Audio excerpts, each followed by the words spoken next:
네, 오늘 설교 제목 이 폐허를 응시하라라고 하는 제목은 조금 설교 제목으로는 낯선 표현인데요. 본래 이것은 레베카 솔릿이라고 하는 사람이 쓴 이 폐허를 응시하라라고 하는 그 책의 제목에서 그대로 설교 제목을 따왔습니다.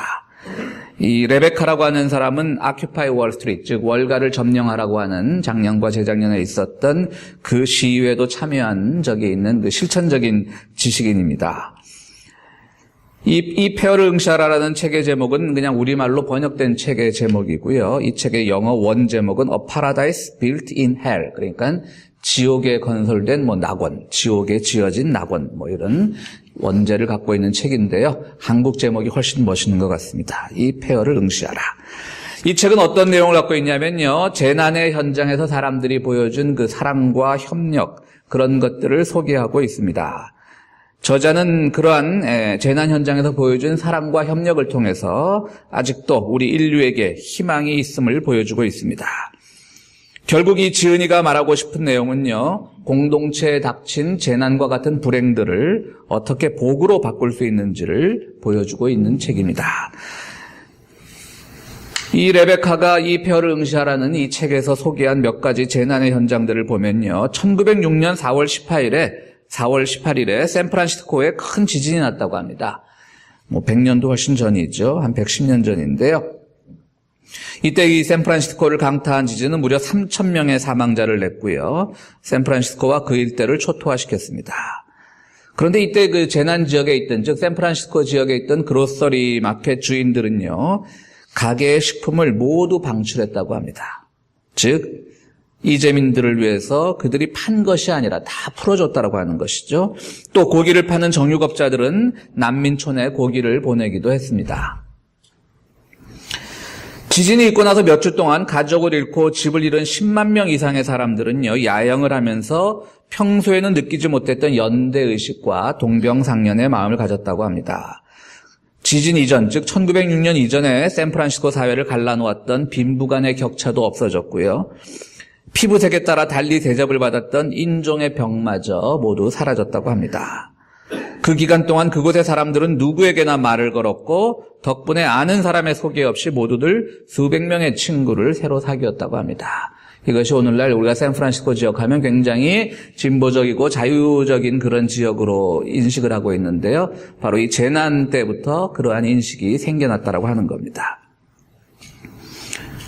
가장 최근의 큰 재난으로는 9.11 테러를 들 수가 있겠죠. 무려 9.11 테러에 3,000명의 사상자가 냈는데요. 역시 그 당시 많은 자원봉사자들이 이 먼지덩이 속으로 들어가서 많은 사람들을 구출해냈던 것을 우리는 기억하고 있습니다. 그때 죽은 소방관들이 무려 343명이라고 하는데요. 그들의 죽음도 숭고하지만 그들 못지않게 또 많은 민간인들이, 일반 사람들이 죽음의 위험을 무릅쓰고 그곳으로 들어가서 많은 사람들을 구해냈다고 하는 것이죠. 그러면서 서로 간에 사랑하고 서로 간에 돕는 그런 연대의식이 생겼다고 하는 겁니다. 때문에 이 폐허의 현장을 제대로 보고 그 폐허를 극복하는 과정에서 사람들이 더 한층 성숙해질 수 있다라고 이 저자는 이야기하고 있습니다. 심지어는 1985년에요, 멕시코 시티에 굉장히 큰 지진이 났었다고 합니다. 그런데 멕시코 하면 우리가 그런 마음을 가져서는 안 되겠지만 아무래도 우리가 이곳에서 접하는 그런 분들을 보게 되면 뭔가 조금은 교양이나 이렇게 떨어졌다라고 우리가 오해나 편견을 하기 쉽지 않습니까? 그러나 의외로 그곳에서도 서로 사랑하고 돕고 격려하는, 멕시코 대지진 이후에도 그런 마음들이 생겨나서요. 그래서 어떤 형태로까지 발전을 했냐면 1926년 이래 멕시코는 제도혁명당이라고 하는 정당이 권력을 독식하고 있었는데요. 사람들이 서로 격려하고 사랑하고 다시 일으키려는 그 마음속에 우리도 할 수 있다라는 그런 자각들이 생겨나서요. 그 제도혁명당의 일당 독재를 끝내는 계기가 바로 1985년 멕시코시티의 대지진 이후에 생겨났다고 합니다. 우리는 어떤 편견을 갖고 있습니까? 흔히 그런 재난이 생기면 폭도들이 가게를 약탈하고 많은 사람들이 서로 죽이고 빼앗고 일부 못된 상인들은 매점 매석을 통해서 그들의 수익을 올릴 것 같지만요. 또 실제로 그런 사람들도 있겠죠.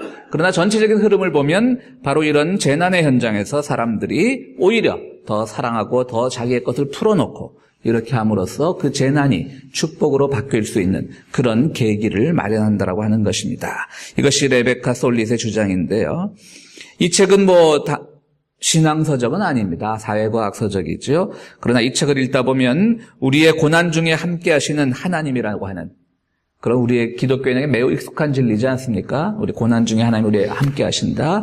그런 진리가 우리가 그냥 단순히 고백하는 그런 신앙 고백이 아니라 바로 우리 삶의 현장에서 실제로 일어나고 있다는 것을 확인할 수 있게 됩니다. 이번 수요일을 통해서 우리는 제2의 수요일, 즉 고난의 기간 사순절, 부활주일까지 사순절을 보내게 되는데요. 이 기간 동안 정말 고난의 의미가 무엇인지, 우리가 겪는 고난 속에서 하나님은 어떻게 우리가 반응하고 어떻게 응답하기를 원하고 계시는지 그런 신앙 고백이 있는 귀한 사순절 기간을 보내시는 여러분들이 되기를 바랍니다. 그런데 우리가 문제는요, 고난을 고난으로 인지하고 폐허를 폐허로 인지하는 그런 인식이 먼저 돼야 되겠죠.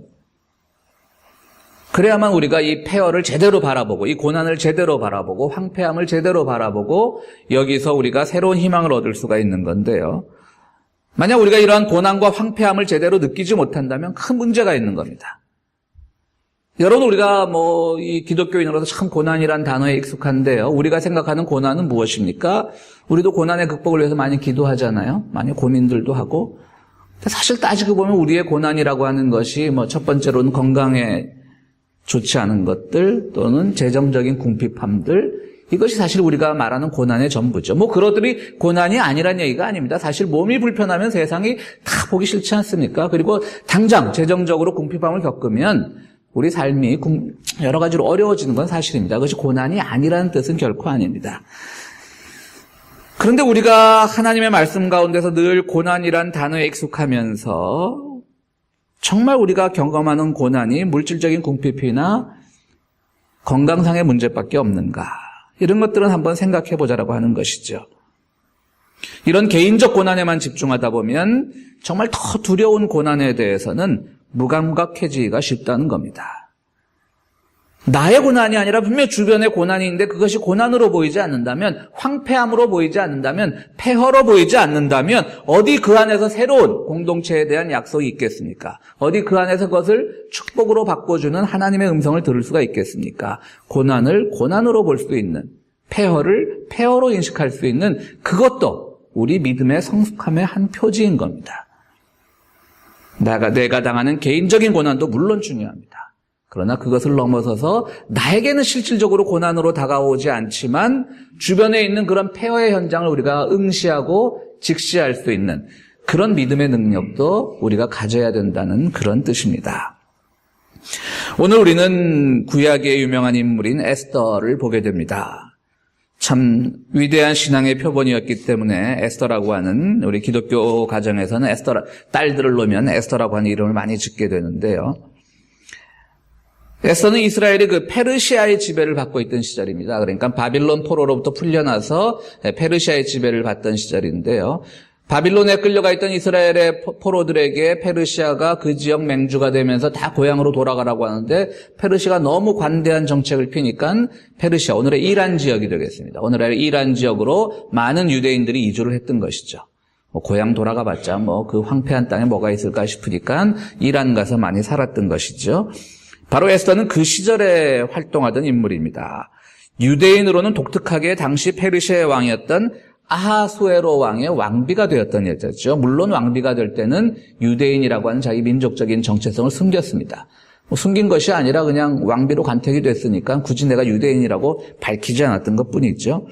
만약에 유대인이라고 밝혔으면 아무리 그 페르시아에서 관대한 정책을 써도 이방인을 왕비로 삼지는 않았을 겁니다. 근데 이 아하수에로 왕에게는 하만이라고 하는 이인자가 있었는데요. 이 사람은 모르드게라고 하는 당시의 그 에스더의 사촌이기도 하고요. 당시 그 거대한 유대인 공동체의 지도자였는데요. 이 아하수에로 왕의 이인자인 하만과 유대인 공동체의 지도자인 모르드게가 늘 사이가 좋지 않았습니다. 모르드게는 종교적인 이유 때문에 하만에게 제대로 예를 갖추지 않았고, 하만은 그것을 종교적인 이유 때문에 예를 갖추지 않았다라고 생각하기보다는 이 사람이 건방져서 나에게 예를 갖추지 않는구나 라고 생각을 해서 모든 유대인 몰살령을 내리게 됩니다. 아주 끔찍한 사건이죠. 이 페르시아에 살고 있던 모든 유대인들을 몰살하라고 하는 것이죠. 성경엔 자세히 나와 있지 않지만 이 모르드게가 하만한테 얼마나 좀 못되게 굴었는지, 인사를 제대로 안 했는지, 어쨌든 이 하만이라고 하는 아하수에로 왕의 이 인자는 모든 유대인 공동체를 다 몰살을 하라고 명령을 내린 거죠. 어떻게 했습니까? 남의 나라와 더불어 사는데 기원전 6세기경에 왕의 명이라고 하면 죽으라면 죽어야지요. 그때 모르드게는 이렇게 생각을 합니다. 그래도 에스더가 있지 않냐. 나와 사촌지간이고 그는 지금 아하수에로 왕의 왕비가 아니냐. 그 사람을 보내서 편지를 보냅니다. 우리 동족이 다 죽게 되었는데 도와달라고 하는 얘기죠. 넌들 편하겠느냐. 넌 현재는 유대인이라고 하는 그 사실을 세상 사람들이 모르지만, 그래서 너는 살 수 있지만 너는 살고 모든 너의 동족들이 다 죽는데 네 마음은 편하겠느냐. 이렇게 이제 편지를 보냈던 거죠. 그러자 오늘 읽은 본문 중에 에스더는 그 모르드게에게 이렇게 답장을 합니다. 왕께서 부르시지도 않는데 궁궐 앞들로 어전에 들어갔다가는 남자든지 여자든지 다 사형을 받습니다. 혹시라도 왕께서 금으로 된 지팡이로 그것을 한번 휘둘러 주시면 내가 사면은 받을 수 있을지 모르지만 그 보장이 없지 않습니까? 이 페르시아의 법은 왕이 불러야만 갈 수 있는 것인데 그것을 어기면 죽을 수도 있는 것인데 내 함부로 갔다가 죽으면 어떻게 하라고요? 에스더로서는 당연한 대답입니다.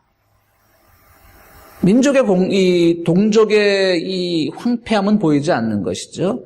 나는 지금 이 왕비로서 아주 편하게 살아가는 겁니다.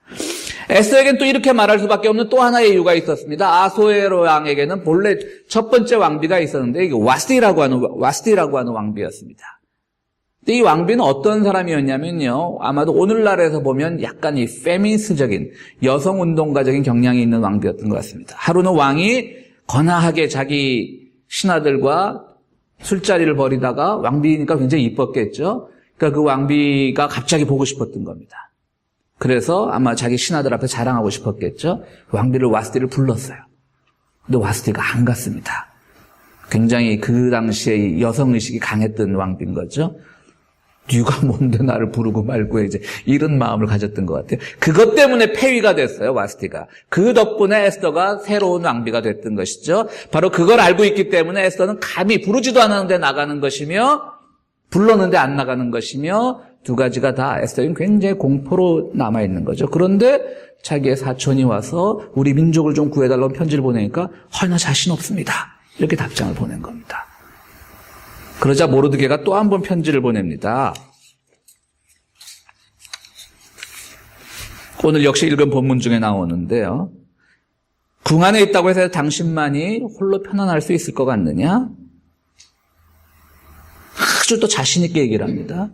당신이 안 도와주어도 하나님께서는 어떠한 다른 손길을 통해서라도 우리 민족을 구원해 주실 것을 믿는다. 아주 궁지에 몰린 모르드게의 자신만만한 얘기죠. 에스더 왕후, 당신이 우리 민족을 안 도와주어도 하나님은 다른 방법으로 우리를 도우신다. 내가 꼭 당신 도움이 필요해서 당신에게 편지 보낸 줄 아느냐? 당신도 이 고난의 현장에 참여함으로써 축복을 받게 하려는 것이다. 아주 자신만만하게 편지 보냅니다. 그러자 에스더는 그 편지를 보고 뒤통수를 맞은 것 같은 거죠. 그렇지. 내가 왜 이곳에 왔을까?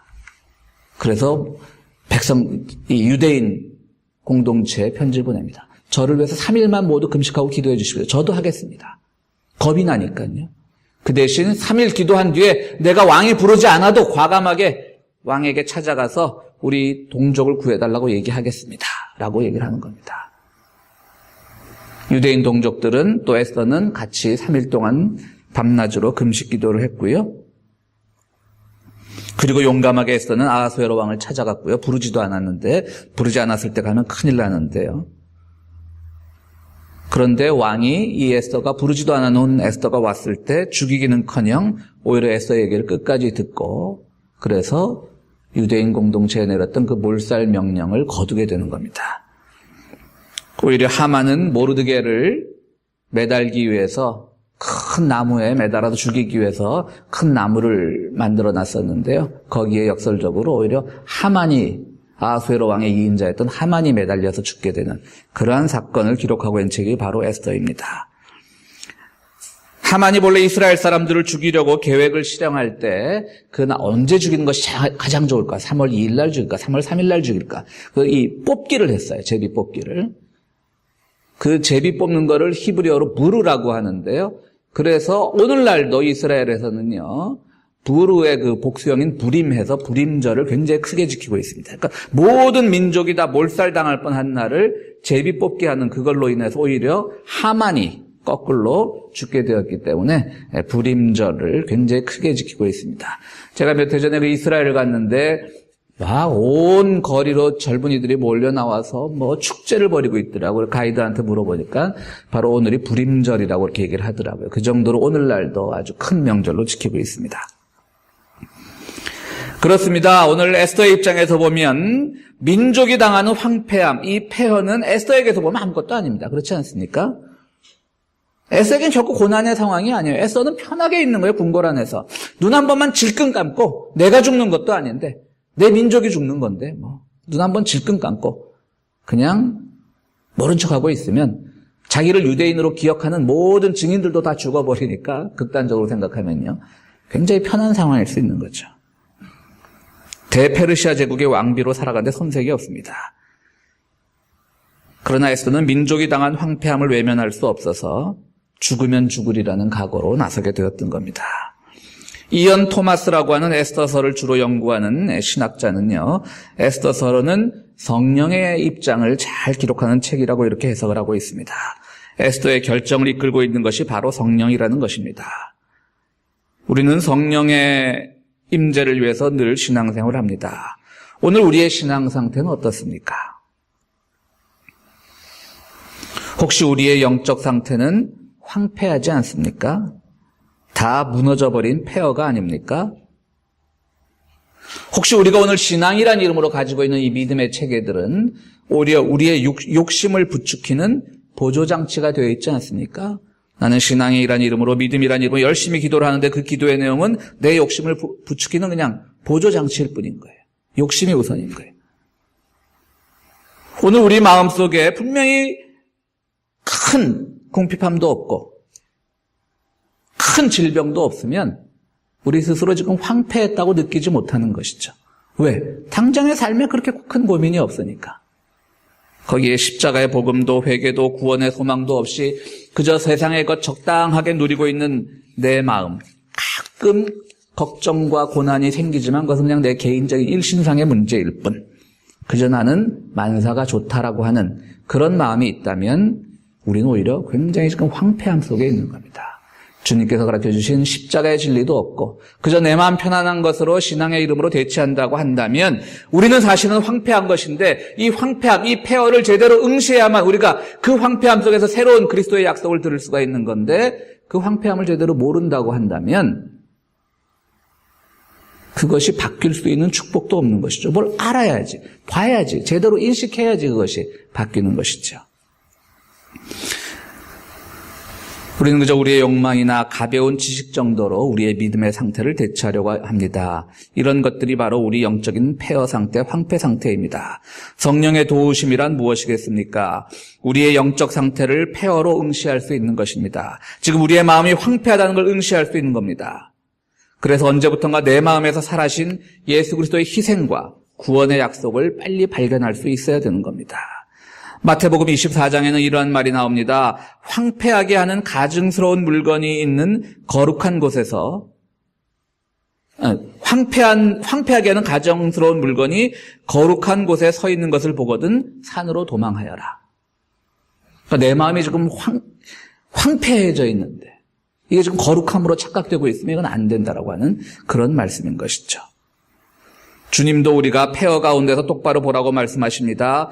밭을 갈다가 한 사람은 부름받고 한 사람은 부름받지 못한다라고 하였습니다. 밭이라는 것은 무엇입니까? 우리 삶의 현장입니다. 그런데 누가 부름받고 누가 부름받지 못하겠습니까? 비옥한 땅이 내 눈앞에 있어도 그래도 그 비옥한 땅에서 온갖 소출물들이 나와도 이것이 삶의 목표가 아닌 것을 아는 사람은 부름받을 수 있습니다. 이 비옥함 때문에 오히려 세상이 더 많이 가지려고 하고 그런 폐허가 되어 있는 상태를 걱정하는 사람이 부름을 받을 수가 있습니다. 아, 내 앞에 비옥한 땅이 있어. 주님께서 늘 이 비옥한 땅을 채워주셔. 이것을 먹고 잘 사는 것이 내 인생의 목표라고 생각하는 사람은 진정한 황폐함을 못 보는 것이죠. 그런 사람은 부름받지 못한다라고 하는 겁니다. 오늘 우리의 영적인 상태가 어떠한지 에스더를 통해서 우리는 배울 수가 있는 겁니다. 어제 우리는 3.1절을 보냈습니다. 저는 부모님이 모두 일본에서 교육을 받아가지고요. 농담 삼아 반은 농담이고 반은 진담이기도 한데 그냥 친일파의 후예라고 얘기를 잘 하는데요. 꼭 그래서는 아니지만 지금 일본의 태도가 매우 후한무치하지만 저는 개인적으로는 그 일본의 태도에 다른 사람들만큼은 분노하는 편은 아닙니다. 친일파여서 그런 것이 아니고요. 일본이 우리나라를 침탈한 것, 지배한 것이 36년이고 침략, 야욕을 드러낸 것까지 포함하면 한 고작 50년 정도입니다. 그런데 해방 이후 우리가 우리나라의 이름을 걸고 정치를 한 지는 벌써 70년입니다. 일본 시절보다 더 긴 세월입니다. 그런데 우리는 아직도 친일 청산을 못하고 있습니다. 어떻게 일본의 탓만 돌리겠습니까? 친일 청산의 후예들이 권력을 휘두르고 제 백성들끼리 총칼을 겨누고 심지어는 같은 동족끼리 남한 사람끼리 빨갱이라고 하고 이 나라가 좋다고 탈출한 북한 사람을 간첩으로 만들기 위해 국가기관이 서류를 위조하고 지난 주간에 뉴스를 보셨겠지만 가난한 세 모녀가 반지하방에서 함께 연탄불을 피워놓고 자살을 하고 아이들은 공부에 눌려 자살을 하고 근데 우리가 눈 한 번만 질끈 감으면 다 내일은 아니거든요. 내가 간첩으로 몰리지 않고 우리 식구들이 자살할 일은 없고 우리 아이들 공부 잘하고 눈 한 번 에스더가 처음 생각했던 것처럼 눈 한 번 질끈 감으면 우리는 지금 아주 좋은 세상에 살고 있습니다. 모두 먹고 살 만한 세상에 살고 있습니다. 그래서 내가 무슨 정치에 관심 있는 사람도 아니고 누가 정치를 하든 말든 그냥 내가 편하게 살면 됩니다. 절대 우리가 보는 이 세상은 황폐하지 않습니다. 그러나 이것이 폐허가 아니고 무엇이 폐허이겠습니까? 이 폐허를 제대로 응시하면 우리에게 희망이 있지만 이것이 나의 문제가 아니고 이것이 폐허가 아니고 생각한다면 폐허는 구제불능의 상태가 될 것입니다. 우리 오래전에 한국에서 구제금융 때문에 IMF란 걸 겪었을 때 부유한 분들의 건배사는 이대로였다고 하지 않습니까? 남이야 빚에 몰려 자살을 하건 사업이 망하건 말건 그 구제금융 속에서 더 부를 축적하는 사람들이 있었기 때문에 그들은 술자리에서 건배사를 이대로가 좋다라고 해서 이대로라고 했다고 하지 않습니까? 폐허가 되어가고 있는데 그들은 폐허를 알지 못합니다. 오늘 우리는 폐허가 되어가고 있는 이 현실을 알고 있습니까? 여러분들의 영적인 상태는 건강합니까? 폐허인데 폐허인 줄 모르는 것은 아닙니까? 우리의 이웃들은 지금 폐허 속에서 고통받고 한숨 쉬고 있는데 지금 내가 누리는 삶이 에스더의 왕비의 삶처럼 편안해서 세상이 다 좋게 돌아간다라고 우리가 착각하고 있다면 폐허를 외면하는 것입니다. 그때 주님께서는 폐허를 통하여 주시는 공동체의 그 재난 극복을 통하여 주시는 그 축복을 우리에게 주시기를 딱 준비하고 계시는데 우리는 폐허가 폐허로 보이지 않으면 어떻게 우리가 축복을 누리겠습니까? 사랑하는 평화의 교회 성도 여러분, 우리 교인들은 지금 내 삶의 현장에서 비록 다른 사람들보다 많은 것을 누리고 있지만 그러나 바로 눈 한 번만 돌리면 아직도 폐허가 있음을 직시하는 그런 신앙의 소유자. 그리고 내 마음 지금 그냥 살아가긴 편하지만 내 영적인 상태 안에 아직도 황폐함이 있는, 폐허가 있는 그것을 응시하는 신앙인들이 되길 바랍니다. 바로 그때 주님께서 여러분들의 폐허를 극복하시고 우리 이웃들의 폐허를 극복하시고 우리가 당한 모든 고난을 축복으로 바꿔주실 줄로 믿습니다. 우리 함께 기도하시겠습니다.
거룩하시고 자비로우신 하나님, 우리 늘 평안한 마음을 가지고 살아가게 하시니 감사드립니다.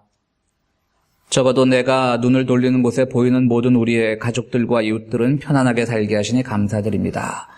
그러나 주님, 행여 우리가 그 편안함에 눈이 멀어 정말 우리의 영혼이 황폐해지고 있는데, 우리의 이웃들이 황폐해지고 있는데 이 폐허를 제대로 못 보는 것은 아닌지, 우리가 그런 것들을 제대로 볼 수 있도록 성령의 능력으로 우리를 변화시켜 주시옵소서. 그래서 우리가 폐허를 제대로 응시할 때 그 속에서 주시는 하나님의 구원의 약속, 축복의 음성을 듣기를 원하오니 저희를 인도하여 주시옵소서. 아버지 하나님, 주 앞에 귀한 예물을 드리는 손길들 기억하여 주시옵소서. 참으로 세상 살아갈 때 세상의 모든 욕망에 휩쓸리지 않고 살아가기로 다짐하는 우리 평화의 교회 교우들이오니, 그렇기 때문에 때로는 우리의 삶들이 그렇게 넉넉하지 못하지만 그 일부를 떼어 주님 앞에 예물을 드립니다. 주님, 이 예물 기쁘게 받아주시고 우리 위에 은총을 더하여 주시옵소서. 예수 그리스도 이름으로 기도하옵나이다. 아멘.